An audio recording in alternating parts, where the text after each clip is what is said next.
It's said that life is a journey best traveled with friends. Along the way are adventures and misadventures. But if you're Miz Mel's friend, you'll find some Miz adventures. Join Miz Mel for Misadventures with Friends and explore the paths of friendship.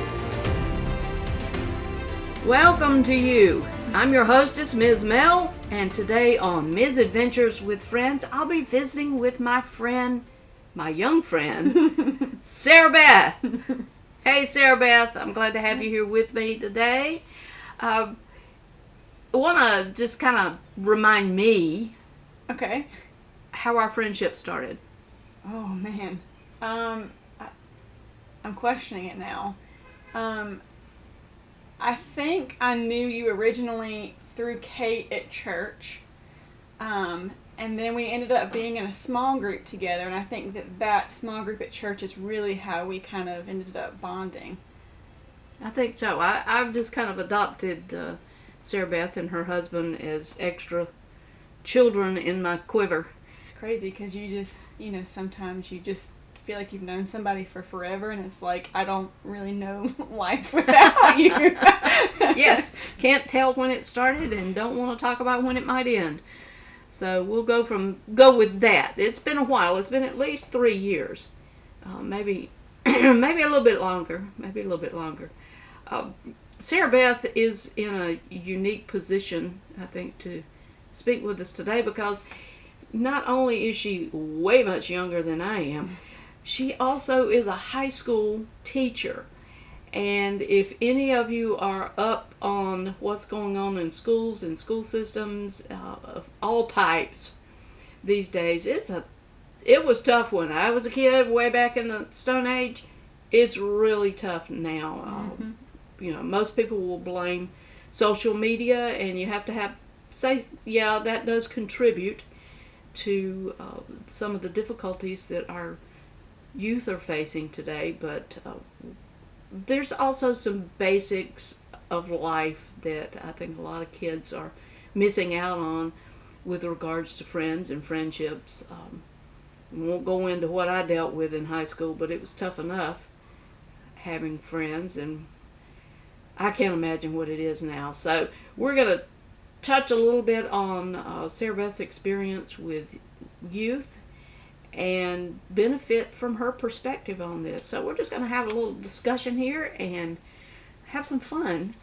And we always do end up with kicks and giggles when we get together, and add 2 or 3 more to our little group here, and you wouldn't hear anything but laughter. So we'll start with the basic. Sara Beth, what is your definition of friendship? So I think that my definition of friendship has changed a lot over the years. When I was younger, I kind of thought, having friends or having one specifically really good friend was where I placed a lot of my value. I felt like if I didn't have friends, then, I wasn't going to be in a position of popularity or things like that. And a lot of my happiness was dependent on, having the way things looked from that friendship on the outside. Now, my definition of friendship is a friend is someone who loves you at all times and who you love at all times. That doesn't matter. Circumstances don't dictate that friendship. And with a true friend, that friend can let you open up about your feelings. You should be able to tell that person where you are, how you're doing, without it being a competition, a comparison, or antagonistic in any way. I should be able to call you at any point in time if I'm having a crisis and know that you're going to be there when I need you, even if we haven't talked, in a few weeks or a few months. So yeah, I think that's my basic definition of friendship. That's a good definition, and you brought out some good points on there about not being competitive and just holding on to the good parts and knowing that person is available. Availability is one of the key components, I think, of a friendship, even if that availability spans years, even. I've been able to call on friends that I have not seen in person in 10 years or more, something like that, and I know that if I need a favor, I can give a call, and they'll be right there to answer that call, and we can go on from there and just, picking up where we left off. It's intentionality when it matters. That's an important word I think I've heard a lot lately, and usually it's in regard to friendship, is intentionality. But what a tough thing to follow through with. What do you see that word intentionality in friendship meaning? Well, I think for me, I try to be really intentional about checking in on other people. I have friends of mine who are really bad communicators. For example, I have a friend in medical school right now. She lives in Greenville. And I know that if I text her, she sees it and she might not always respond. But if I really want to check on her, I need to call her. And so that's something that I do just to kind of be intentional on my end. Intentionality can also be making time in your schedule to go see someone. So if I have a friend who lives in Anderson and I have a very busy list of things I have to get done, if I have an hour of time saying, hey, you know what, instead of going and sitting down at a coffee shop by myself and reading a book, which is something I've really wanted to do, I'm going to go see this person, and I'm going to invest in that person's life. Inviting people over for dinner.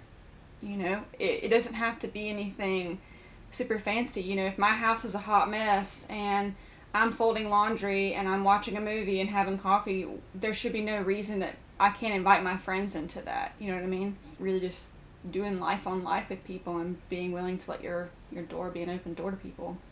Yeah, you sparked a thought in my mind when you were saying that. We talk about our long-term friendships a lot. Oh, yeah.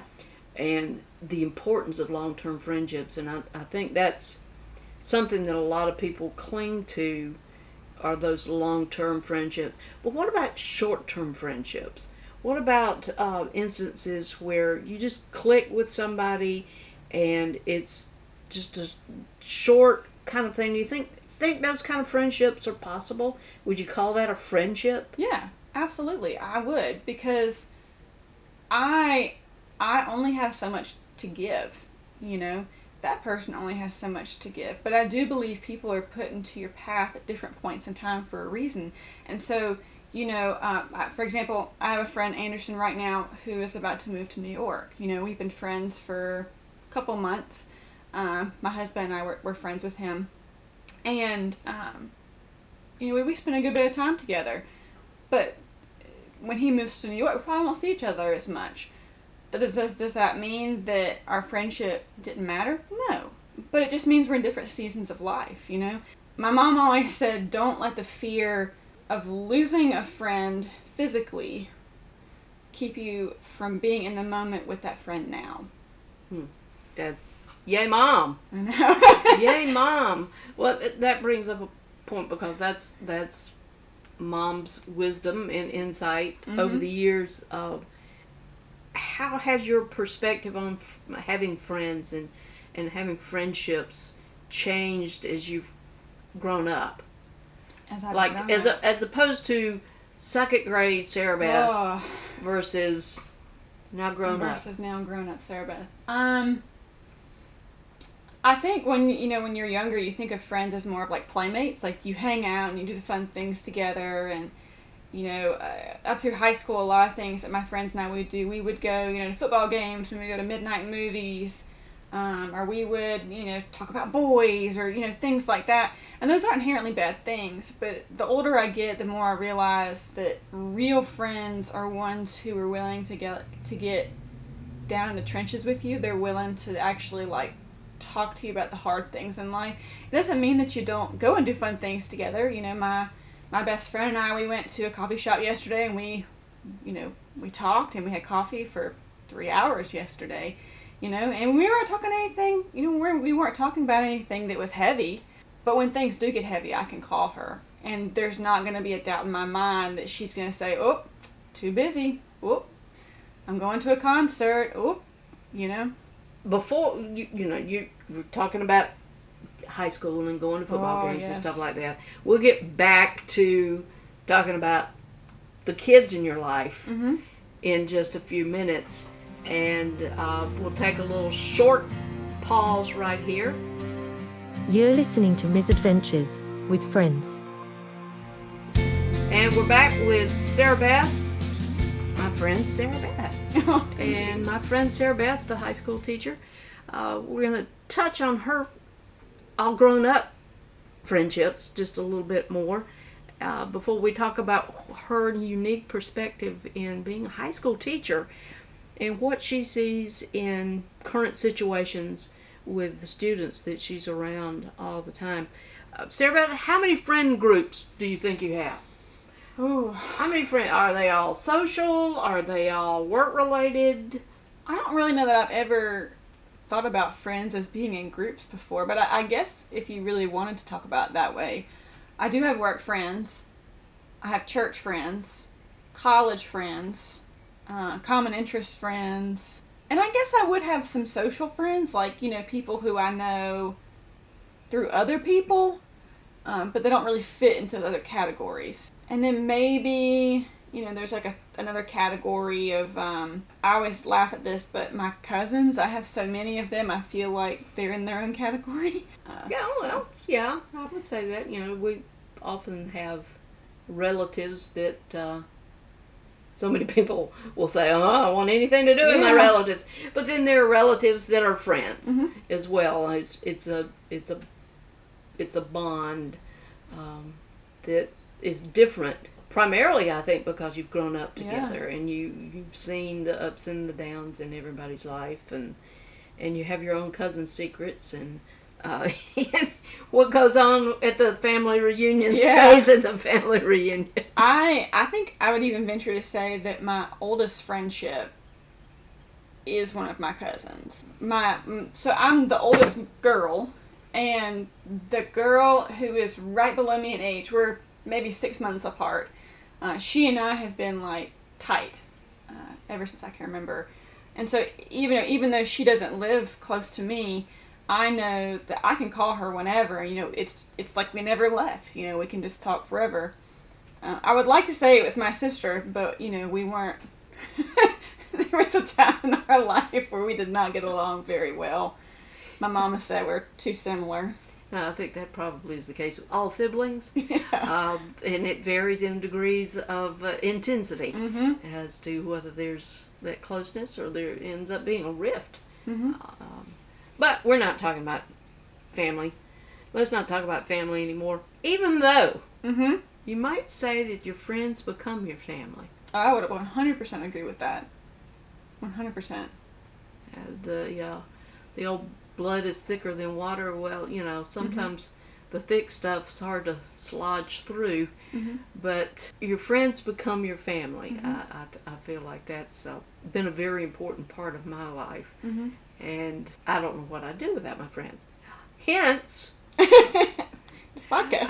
This podcast, because I just I love my friends so much. I want to just be able to share what has happened and with my friends over the years and how we've developed these friendships and the diversity of the friendships, which leads me to another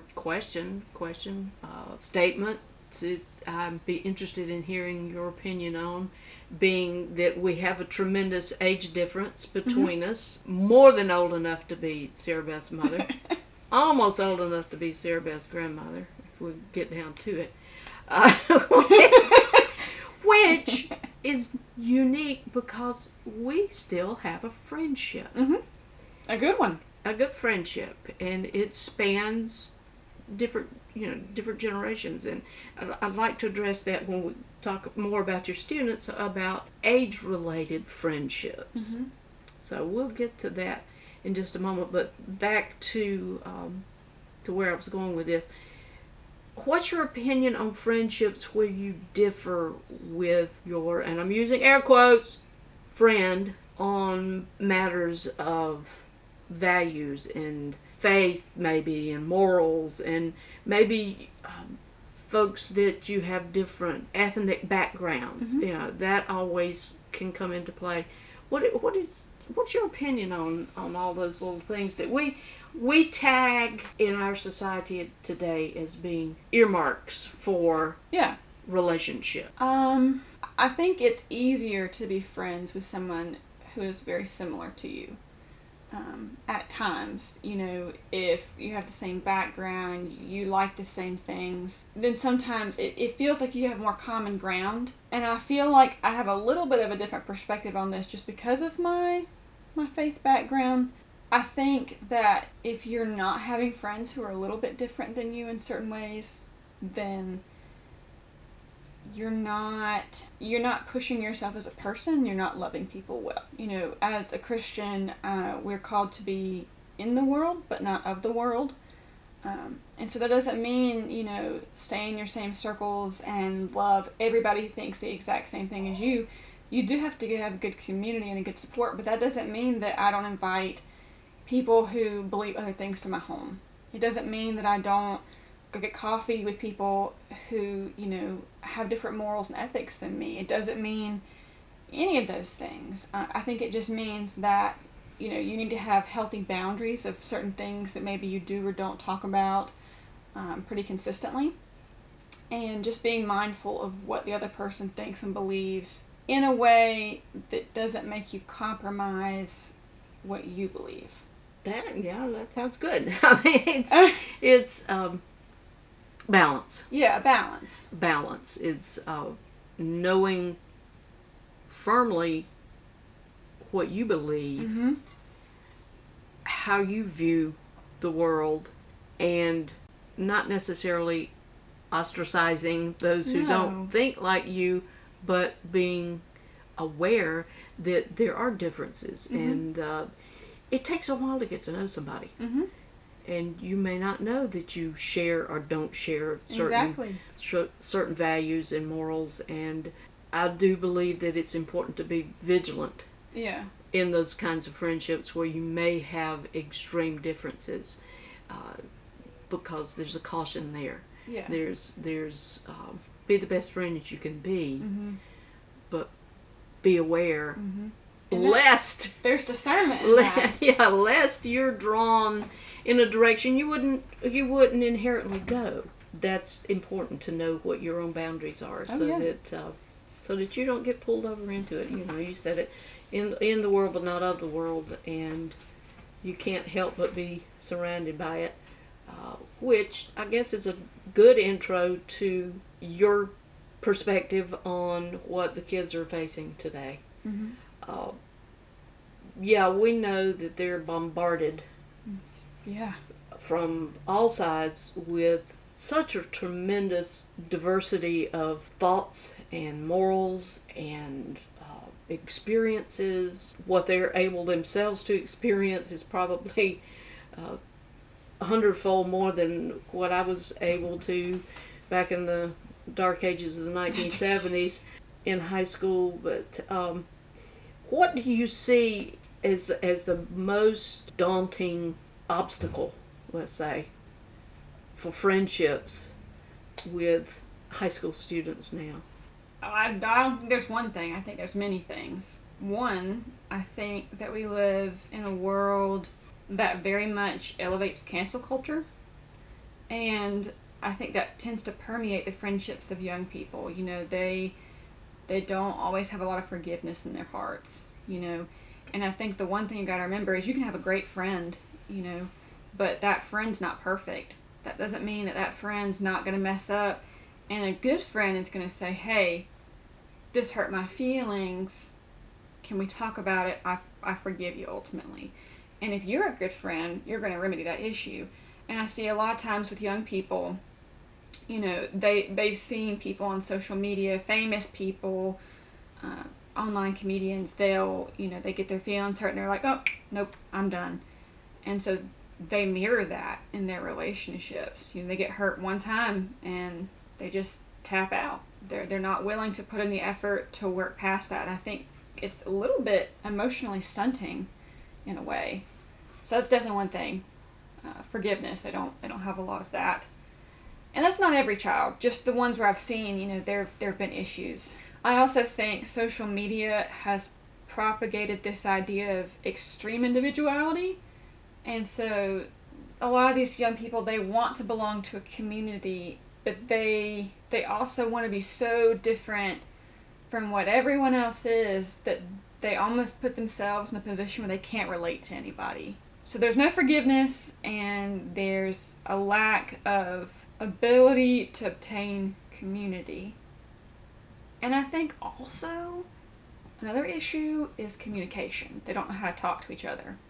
I have seen students be in the same room and text each other, and the moment that you ask them to do face-to-face discussion, have no idea how to do it. And they don't know how to do it in kindness either. They can't disagree with each other without being found nasty. So really, that's a lot to unpack. I could talk about this forever, but all kinds of stuff. Well, you see it. You're in a small high school. Larger high schools, I can imagine that much bigger scale. Your problem just kind of escalates into large scale, but it's important, I think, to have teachers like you who are aware of the problems that the kids are facing and see it in the kind of perspective that you have with the forgiveness and the communication and the things you were just talking about, because usually it's just, those are just a bunch of kids and I'm going to do, I know it's easy to get hardened and lose your emotional attachment to these kids, but it's also easy to fall into too much emotions. It's again, balance. There's a fine balance. One of the things that really irks me that I hear, not from teachers necessarily, but just older adults. I know. Kids these days. Okay, that makes me so mad. Oh, I know. Because I'm like, you were a kid one time and somebody said that about you. Yeah. So I think about what was going on when I was in high school. My husband was in high school. He was toward the end of the 60s and into the early 70s. I was in the 70s.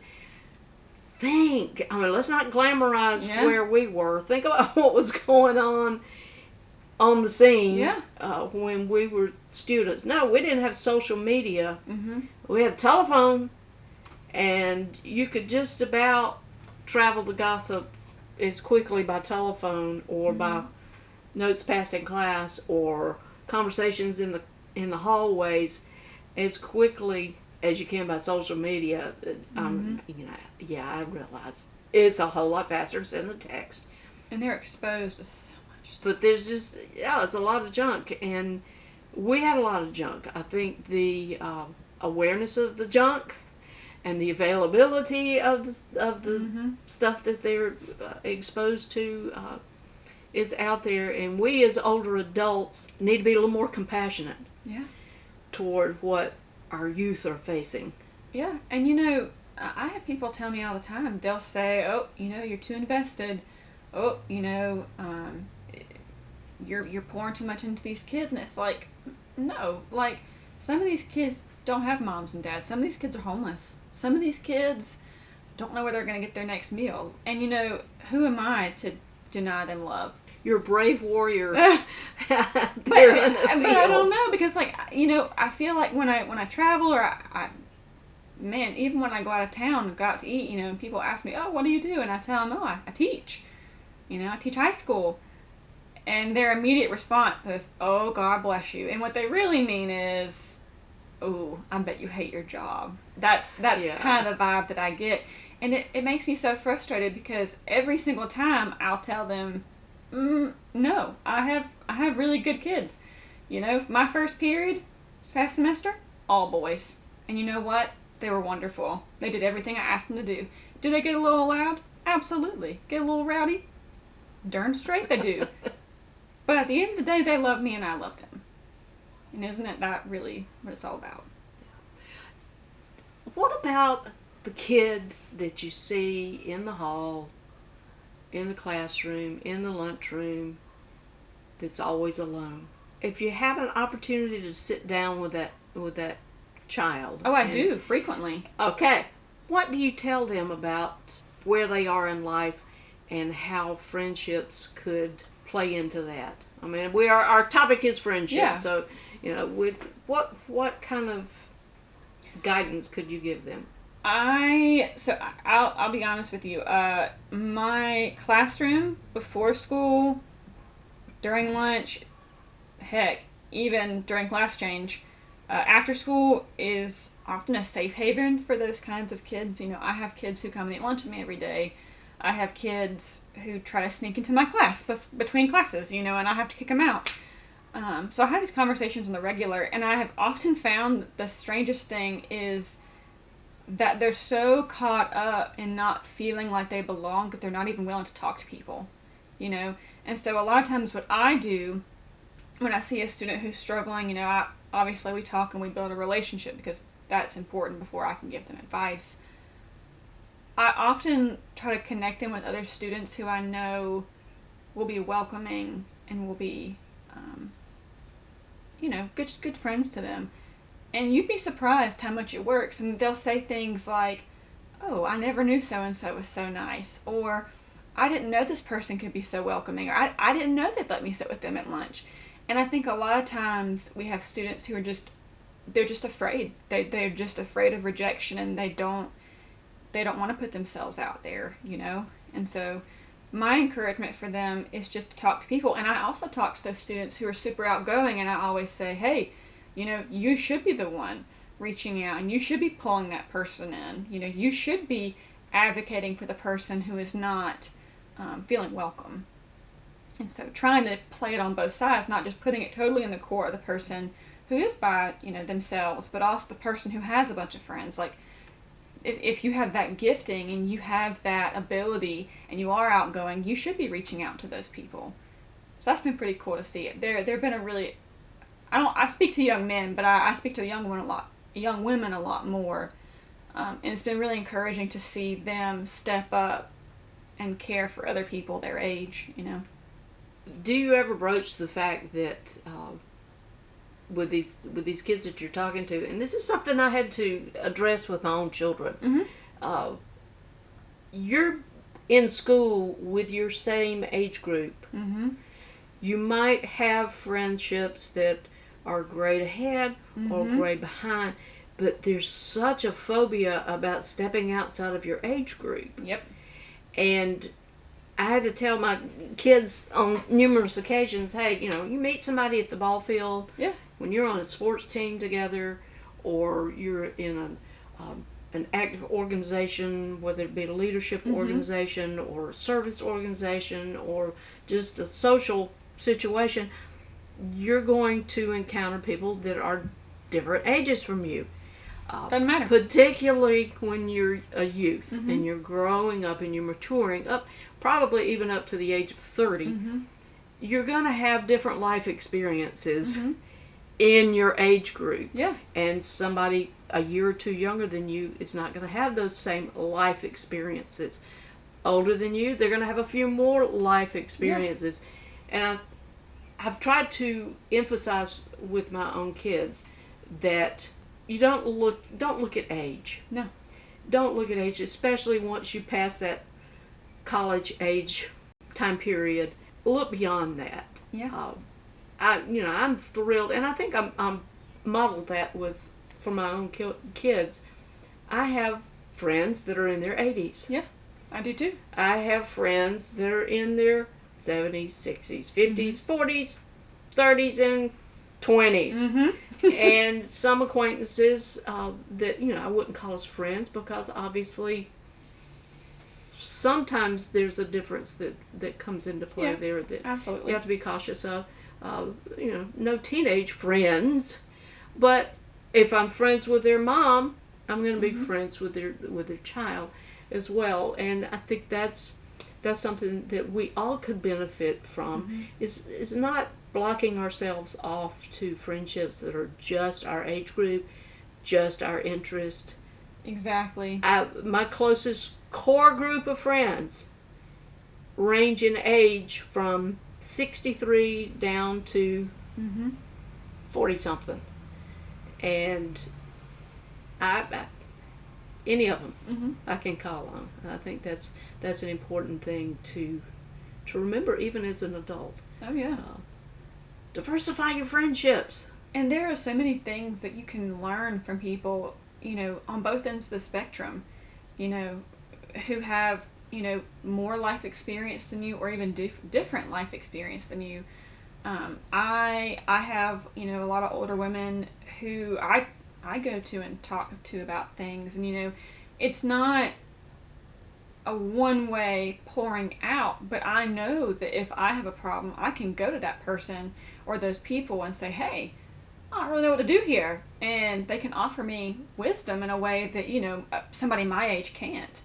But in that same way, if I have one of the girls that I'm mentoring come to me and she says, hey, I'm dealing with this issue, I may not be an expert, but I have a little more life experience than she does, and I can offer her wisdom in a way that people her age would not be able to.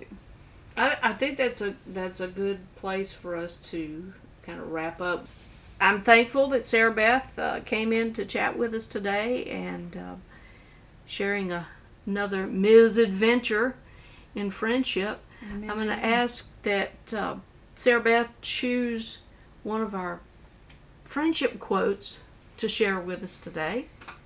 Oh, okay. Well, I read your list and I couldn't pick one, so I picked two. Hope that's okay. That's fine. So the first one is by this guy named Henry Noren. I think I probably said that wrong, but it's okay. And he says, when we honestly ask ourselves which person in our lives means the most to us, we often find that it is those who, instead of giving us advice, solutions, or cures, have chosen rather to share our pain and touch our wounds with a warm and tender hand. I think that's so beautiful. Yeah, that kind of nutshells it. Yeah. What else you got? And the other one is by Helen Keller, who my kids would say is not real, but she's real. I would rather walk with a friend in the dark than alone in the light. Yes. So good. That is good. Well, thank you, friends, old friends, new friends, for journeying with us. We now commission you to go make a friend and Talk be to a friend. somebody. Talk to somebody today. Pull up a new friendship in your life. Weave that tapestry a little bit tighter. Again, we thank you for being with us. Have a great one. Misadventures with Friends is a production of Depot Street Studios and Rocket 88 Broadcasting.